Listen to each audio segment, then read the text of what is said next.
And the Jubilee Party wants action taken against NASA flag bearer Raila Odinga over utterances he made yesterday while addressing a rally in Kajiado County. Jubilee Party Secretary General Rafael Tuju says Raila's statements amount to hate speech. In his defense, Raila says that he was merely encouraging Kenyans not to sell their pieces of land. Mimi najua Masai wakiamua wameamua. Masai wakisema tunakwenda, sio?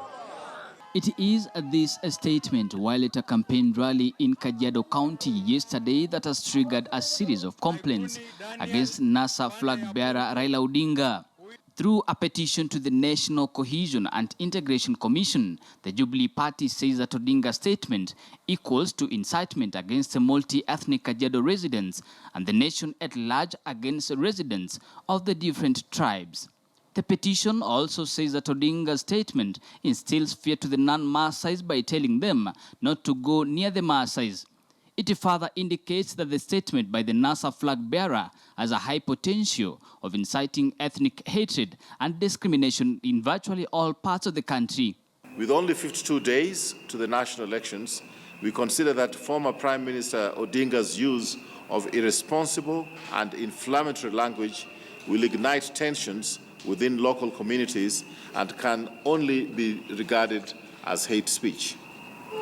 There are many examples, but his comments on 15th of June 2017 are the most recent. The abundance of increasingly lurid and unfounded allegations circulated by members of the opposition mean it is absolutely imperative that any accusations of misconduct be supported by hard facts and evidence of such comments. In his response, Raila has termed the Jubilee Party's petition as kicks of a dying donkey and that the party is looking for ways of survival. However, the former Prime Minister says that his statement was meant to encourage Kenyans not to sell their heritage, in this case the land, and their identity for cheap silver. He further claims that the Jubilee government has not implemented any comprehensive land policy and that if he attains power, his government will look into the matter. The Jubilee Party is now calling for quick action against the NASA flag bearer. Anyone seeking to incite such tension and violence must face the full force of the law. This must be demonstrated very publicly so that the entire country and indeed the outside world can see immediately that such behavior will not be condoned or tolerated in 21st century Kenya. So we want NCIC, and I'm speaking also as chairman of the Parliamentary Committee on Cohesion. Yes, we know there are certain shortcomings within the law. There are certain, keywords that must be, technicalities that have been used in court before.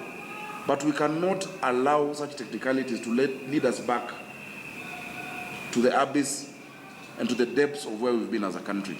Section 62, Part 1 of the National Cohesion and Integration Commission Act number 12 of 2008 states that, and I quote, any person who utters words intended to incite feelings of contempt, hatred, hostility, violence, or discrimination against any person, group, or community on the basis of ethnicity or race commits an offense and shall be liable on conviction to a fine not exceeding 1 million shillings or to imprisonment for a term not exceeding 5 years or both. The two parties have been at loggerheads over the ballot paper printing. Yesterday, the NASA coalition wrote to the NCIC asking for investigations of government officials purportedly using public resources in their campaigns, a path that the party now also seems to be picking up as the campaigns intensify. Nicholas Ombo, KTN News, Nairobi.